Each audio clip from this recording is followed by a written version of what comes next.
Isang simbahan sa lalawigan ng Batangas na mayroong kakaibang struktura at angking ganda. Pero hindi mo ba alam na mayroong pala nangyari ditong kakaiba nung unang panahon? Kaya naman, samahan ninyo akong tuklasin ang makasaysayan at sagradong lugar na ito. Wala hong iba kundi ang Most Holy Rosary Parish sa bayan ng Padre Garcia, Batangas. Pero wait lang, bago tayo magpatuloy mga kaibigan, ay magpapakilala muna ho ako sa inyo. Gaho, kamusta gaho kayong lahat? Magandang umaga ho, magandang tanghali, magandang hapon. Bali, magpapakilala muna ako sa inyo bago ko simulan na aking kwento. Ako nga ho pala si Ian S. Hernandez at kilala ho akong Kuya Ian. At bali ngayon nga ho pala ay nandito ako sa bayan ng Padre Garcia. At ngayon, isisimulan ko sa video ito ang aking kwento sa likod ng bayan ng Padre Garcia. Ang init! Guys, alam nyo guys kung nasaan ako ngayon. Nandito ako ngayon sa bayan ng Padre Garcia, Batangas. Anyo. O, di ba? Yan ang simbahan ng Padre Garcia, Batangas. Alam nyo ba na isa ito sa pinakamatandang simbahan sa lalawigan at merong napakayamang kasaysayan mula noong 1600? Kaya tara, samahan nyo ko at alamin natin ang kwento sa likod ng simbahang ito. Ang Most Holy Rosary Parish ay may napakalalim na kasaysayan at alam nyo ba na ang unang mga ninirahan dito ay galing pa sa bayan ng Lubo, Batangas? Noong 1687, isang matinding pag-atake ng mga Moro Pirates ang naganap kaya't napilitan silang tumakas papuntang Hilaga. Habang naglalakbay sila, walang patid nilang dinarasal ang rosaryo upang humingi ng patnubay at proteksyon. Nang makahanap sila ng ligtas na lugar, ay tinawag na nila itong rosaryo bilang pag-alala sa kanilang pananalig. Para maliwanagan kayo, noon ang tawag sa bayang ito ay hindi pa Padre Garcia. Taong 1691, dumating ang misyonarong mga Agustino at itinayo nila ang unang simbahan dito sa Rosario. Ang gusali noon ay gawa lamang sa mga kahoy at pawid. Ngunit sa paglipas ng panahon, napalitan ito ng isang matibay na bato upang mas tumagal ang istruktura. Subalit noong 1721, ipinasa ng mga Agustino ang pagpapahalaga ng parokya sa mga sekular na pari at dito nagsimula ang mas malalim na paglago ng pananampalataya sa lugar. Tulad ng maraming lumang simbahan sa Pilipinas, ang Most Holy Rosary Parish ay nakaranas ng maraming pagsubok. Isa na rito ang digmaang Pilipino at mga Amerikano simula taong 1899 to 1902 at yung taon na ding yon kung saan sinunog ng mga revolusyonaryo ang simbahan. Matapos ang ilang dekada, dumaan muli sa matinding dagok ang simbahan. Noong ikalawang digmaang pandaigdig noong Pebrero 14, 1945, pinatay naman ng mga sundalong Hapones si Reverend Father Antonio Facchini OSJ at siya ay isa sa mga pare naglilingkod dito. Ngunit sa kabila ng trahedya, nanatili ang pananalig ng mga tao. Matapos ang digmaan, agad na sinimulan ang pagkumpuni ng simbahan noong 1949. Simula noon, ang bayan na ito hindi na tinatawag na Rosario at marami nagtataka kung bakit hindi na Rosario ang pangalan ng bayan na ito. Dahil noong taong 1949, napag-isipan nila na palitan ang pangalan ng lumang bayan na Rosario at ginawa naman itong Padre Garcia bilang pagpugay kay Father Vicente Garcia, isang pareng sekular na nagmula rito at kinilalang bilang isang makabayang pari. Pinaglaban ni Father Garcia ang kalayaan ng bansa sa pamamagitan ng kanyang mga isinulat laban sa pananakop ng mga Espanyol. Dahil dito, bilang parangal sa kanyang kontribusyon, ay isinunod sa kanya ang pangalan ng bayan. Sa kasalukuyan, patuloy na pinangangasiwaan ng Oblates of St. Joseph ang Most Holy Rosary Parish. Ang simbahang ito ay hindi lamang isang puok ng pananampalataya, kundi isa ring sentro ng komunidad kung saan maraming aktibidad at isinasagawa para sa mga deboto. Napakaganda at napakahalaga ng Most Holy Rosary Parish sa kasaysayan ng Batangas. Hindi lang ito isang simbahan, ito ay isang patunay ng pananampalataya,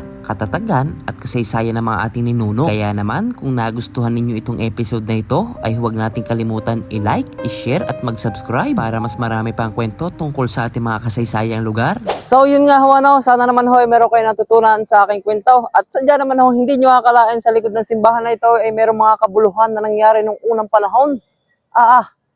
Ay ngayon ho, ay alam nyo na. At salamat ho sa inyong panonood. Yon, bye-bye. Bukas ulit. Hello po. Bago tayo magsimula, pwede po ba muna kayo magpakilala? Ako si Victoria Mendoza, nakatira sa San Felipe, Padre Garcia, Batangas. Okay. Maaari mo bang ikwento ang mga agang kasaysayan ng parokya ng Santo Rosario at ang kahalagahan nito sa ating komunidad? Ang parokya ng Santo Rosario ay itinatag noong taong 1776. Ito'y unang pinamunuan ng mga Agustinian at naging sentro ito ng pananampalataya at pagkakaisa ng mga tao. Lalo na noong panahon ng kanilang pagsubok, matinding pagsubok nila. Oh, wow, ganun pala pinagdaanan na pagsubok talaga ng Padre Garcia, no? Okay. Question number 2 naman po tayo. Paano nabago ang parokya mula nung ito ay muling itayo? Matapos ang pagsasaayos, ang parokya ay naging mas matatag bilang isang sentro ng pananampalataya. Patuloy nitong pinangalagaan ang kasaysayan habang nagsisilbi sa espiritual na pangailangan ng komunidad. Yun. Ang last naman po natin tanong is, anong mga aral ang matututunan natin mula sa kasaysayan ng parokya ng Santo Rosario? Ang kagandahan nito, aral na matututunan natin sa kasaysayan ng parokya ng Santo Rosario ay ang halaga ng pananampalataya, katatagan at pagkakaisa, na sa kabila ng digmaan at pagsubok, nandun ang pag-asa at paglilingkod sa Diyos at sa komunidad. Thank you po. Maraming salamat po dahil po pinagkabahala niyo kami sa mag-interview mula sa Bayan ng Padre Garcia. Thank you po. Thank you din. So yun nga po, sana naman po sa ating pag-interview na yan, sa ating pag-vlog na yan, ay meron po kayo natutunan. At gusto ko lamang po ibahagi naman ang aking natutunan sa aking pag-interview. Hindi ko din po akalain na ang bayan po pala ng Padre Garcia, Batangas, may gayong pinagdaanan. Sa tagal-tagal ko na ho naninirahan dito, ay nga ngayon ko lamang ho sadya nalaman din. Meron po akong kaunting kaalaman pero hindi po gayong kalalim. Ang natutunan ko is mas naliwanagan ako na dapat po tayong manalig sa Diyos palagi, araw-araw, minuto o kahit anuman pong oras, basta po lagi po tayong tatawag sa Kanya. At sa mga pinakita ko naman po dyan sa screen natin, kita nyo naman po na hindi po mahahalata sa simbahan na yun na talaga naman po mayroong nangyari pala nung unang panahon. Diyos ko, hindi ko din po akalain na meron palang gayon. Kala ko lamang po yun ay simpleng simbahan lamang na tinayo sadya ng ganon at ganon sadya ang itsura na. Pero nalinawan ako ngayon kasi nga ganon pala ang kwento ng simbahan ng Padre Garcia. Ang pagbisita sa Most Holy Rosary Parish sa Padre Garcia, Batangas ay isang magandang pagkakataon upang mas maunawaan at pahalagahan ang ating kasaysayan at kulturang Pilipino. Ang simbahan ay saksi sa matinding pangyayari sa kasaysayan, kabilang ang pagkasulong nito noong Spanish-American War noong 1898 at muling panunumbalik ito sa paglipas ng panahon. Sa pagbisita rito, mas mauunawaan natin ang tibay ng pananampalataya at pagkakaisa ng komunidad. Ang pag-aaral ng kasaysayan ay tumutulong sa atin para mas maunawaan ang mga issue ng kasulukuyan. Mula sa nakaraan, mas natututo tayo na mas mahalaga ang aral tungkol sa ekonomiya, katarungan at pakikipagkapwa.